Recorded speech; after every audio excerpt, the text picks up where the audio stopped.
Good morning, Joe. This is Jeff Gwynn, and I'm just following up from the phone conversation we had the other day, which I think we can agree ended on a hostile note.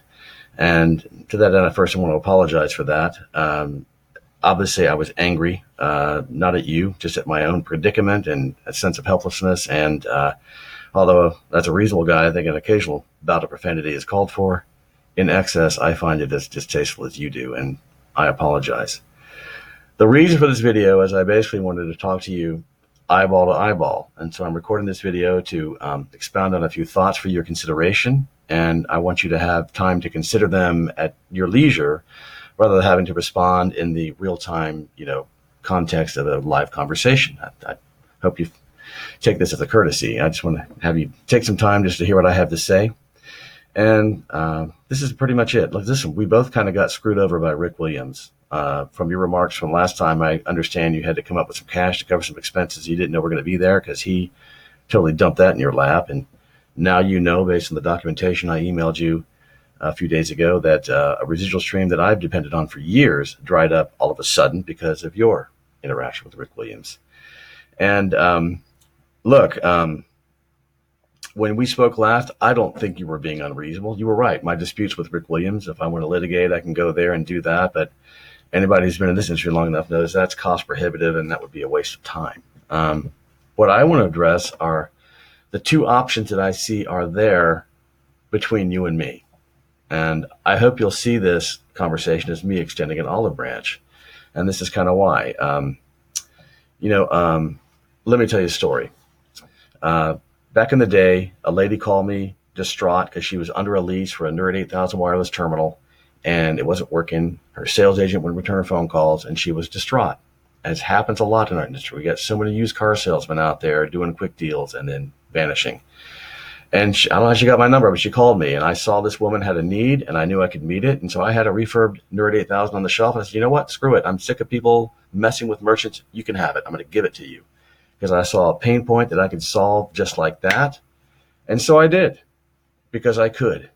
And that's the only reason I needed. I wasn't calculating what it would cost me to do that. I wasn't asking what's in it for me. I just wanted to relieve that woman's pain point and have her life be better.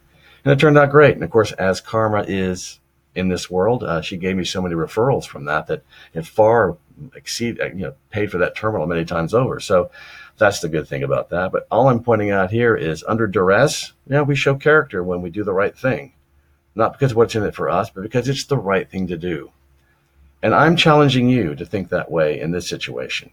Look, you're out some money because you paid Rick for this revenue stream that you thought you were going to have 100%. But you now know that 60% of that revenue stream rightfully belongs to me.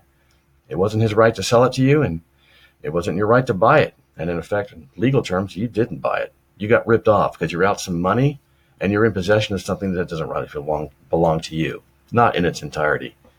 Sad to say, that means, frankly, your hands are not clean here. You're party to a fraudulent transaction, and that's no way to live.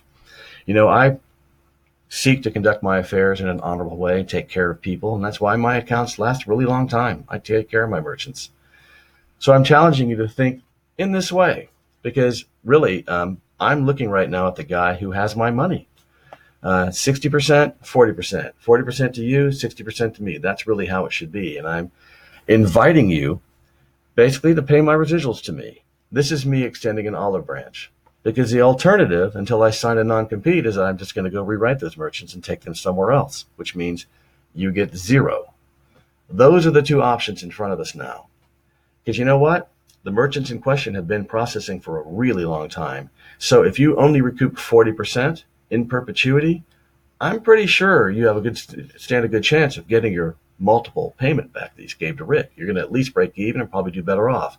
And then you also have the satisfaction of, you know what? I got this guy on the other side of the phone who got screwed by Rick just like I did. I can fix this for him. Why don't I do that?